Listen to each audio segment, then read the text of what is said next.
C'est la rentrée, après cet été, j'espère que les uns et les autres, vous avez pu prendre un peu de bon temps en famille, avec vos amis, avec vos proches. C'est la rentrée, ça veut dire que les écoliers reprennent le chemin de leur école, découvrent de nouveaux enseignants et dès jeudi. C'est vrai pour les lycéens, c'est vrai pour l'école élémentaire, c'est vrai pour les écoles maternelles, et ce sera vrai également pour les étudiants avec,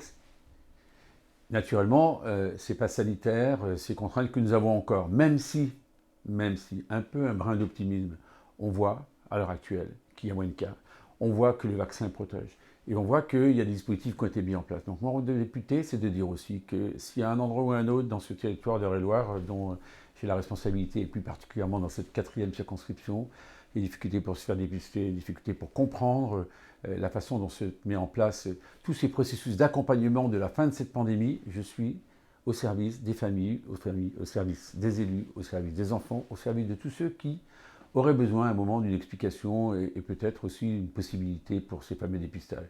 Je dis aussi, c'est la rentrée et pour les députés que je suis, déjà hier j'étais sur le terrain naturellement comme je le fais toujours, je vais à la rencontre de tous les maires, je vais faire à nouveau des permanences, j'espère que maintenant les conditions sanitaires s'étant un peu assouplies, ça me permettra d'aller à nouveau à la rencontre de tous les habitants avec 54 réunions publiques qui sont prévues d'ici la fin de l'année, vous voyez. Et bien sûr,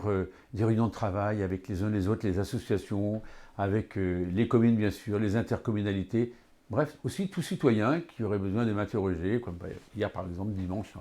en mairie de Cloix et Trois-Rivières, mais deux rendez-vous à 17h30, 18h30. Voilà, c'est aussi la façon dont je conçois ce mandat, d'être disponible, d'être à l'écoute, plus que jamais dans cette difficulté que nous vivons tous, cette pandémie qui a laissé des traces et qui en laissera encore pendant du temps,